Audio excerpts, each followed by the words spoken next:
আপনি হয়তো নিজেকে অনেকবার প্রশ্ন করেছেন যে বর্তমানে আপনি যে পজিশনে আছেন সে পজিশন থেকে আপনার আরো ভালো পজিশন হতে পারত। এখন হয়তো এখানে অনেকে বলবে আমি যতটা অর্জন করেছি সেটার সেরাটা হয়তো আমি দিতে পারি নাই। আচ্ছা, এই ধরনের চিন্তাটা আপনার মাথায় আসার কারণ কি জানেন? আচ্ছা, যাই হোক, আমি এখানে আপনাকে বলবো আপনি নিজেকে নিয়ে কখনোই সাকসেসফুল মানুষদের মতো চিন্তা করেন নাই। আচ্ছা, একটা এক্সাম্পল দেখে আসি। দুইজন বন্ধু ছিল, একজনের নাম জামাল আর অন্যজন কামাল। তারা দুজনেই মোটামুটি ভালোই ছাত্র ছিল। তারা কলেজে পড়ার সময় তেমন কোনো ব্যবসার সাথে যুক্ত ছিল না।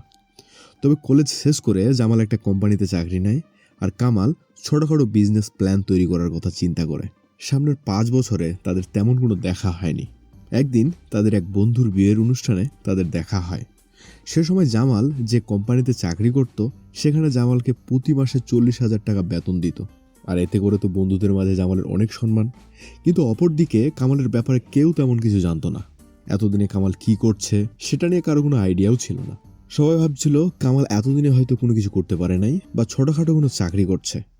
কিন্তু কামাল তার বন্ধুর বিয়েতে পার্সোনাল গাড়ি নিয়ে আসলো।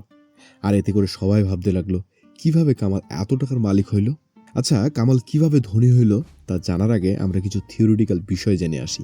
আচ্ছা, এখানে বলুন তো, কে চায় না যে কেরিয়ারে ভালো কিছু করুক? আমরা কিন্তু সবাই কেরিয়ারের বড় পরিবর্তন নেওয়ার সিদ্ধান্ত নিতে চাই।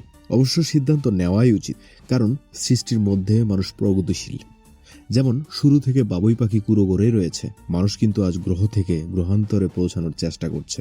তবে মানুষের চেষ্টার ধরন কিছুটা আলাদা, কারণ মানুষ যেখানে সভ্যতা শেষ করে সেখান থেকেই কিন্তু পরের প্রজন্ম আবার শুরু করে। ধরুন, মানুষ আদিমকালে আগুন জ্বালিয়ে বিভিন্ন কাজ করত এবং আদিমকালে পাথর ঘষে মানুষ আগুন জ্বালাতো। কিন্তু এখন মানুষ আগুন দিয়ে বিভিন্ন জটিল জটিল কাজ করতে সক্ষম হচ্ছে। এর কারণ হলো মানুষ যা আবিষ্কার করে সেই জিনিসটা দিয়ে মানুষ বড় ইম্প্যাক্ট তৈরি করতে পারে। তবে মানুষকে সাকসেস হওয়ার জন্য শুধুমাত্র কিছু সঠিক কৌশল জানতে হয়। আজকে হয়তো আপনি জানতে পারবেন কিভাবে আপনি সাকসেস হওয়ার জন্য এই কৌশলগুলো অনুসরণ করবেন। আপনি যদি নিজেকে শুধুমাত্র 3টি প্রশ্ন করতে পারেন তাহলে আপনি চূড়ান্ত পর্যায়ে যাইতে পারবেন। যেদিন আপনার এই 3টি প্রশ্ন একদম পরিষ্কার হয়ে যাবে সেদিন জীবনের বড় সিদ্ধান্তটা আপনি নিতে পারবেন, বিশেষ করে কেরিয়ার তৈরি করার ক্ষেত্রে। এই 3টি প্রশ্ন হলো, বর্তমানে আমি কোথায় আছি, ভবিষ্যতে আমি কোথায় যাব, আর আমি সেখানে কিভাবে যাব। তবে আমার এতদিনের অভিজ্ঞতায় আমি বলতে পারি এই 3টি প্রশ্ন কিন্তু খুব সাধারণ কোনো প্রশ্ন নয়। একজন সাকসেসফুল মানুষের ভিতরে এই 3টি প্রশ্নের উত্তর সবসময় প্রস্তুত থাকে, যার কারণে সে সাকসেসফুল মানুষ হয়ে যায়। সত্যি কথা বলতে পৃথিবীর খুব কম সংখ্যক মানুষ এই 3টি প্রশ্নের উত্তর প্রস্তুত করে এগিয়ে যায়। এই 3টি প্রশ্ন যার পুরোপুরিভাবে পরিষ্কার থাকে তাকে পৃথিবীর কোনো খারাপ শক্তি নষ্ট করতে পারে না। ধরুন, আপনি ডিজিটাল মার্কেটিং শিখবেন। আপনার যদি উপরের 3টি প্রশ্নের উত্তর জানা থাকে তাহলে আপনাকে কেউ সফল হওয়া থেকে আটকাতে পারবে না। ধরুন, মাসে আপনি 5 লক্ষ টাকার একটি ব্যবসা করছেন। আগামী 1 বছরের মধ্যে আপনি পৌঁছাতে চাচ্ছেন 15 লক্ষ টাকায়।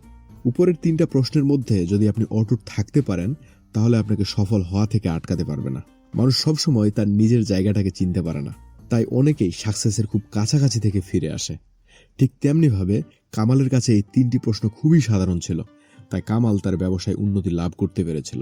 তাই আপনিও প্রতিদিন এই 3টি প্রশ্নের মাঝে নিজেকে খুঁজতে থাকুন। বর্তমানে আমি কোথায় আছি, ভবিষ্যতে আমি কোথায় যাব, আর আমি সেখানে কিভাবে যাব।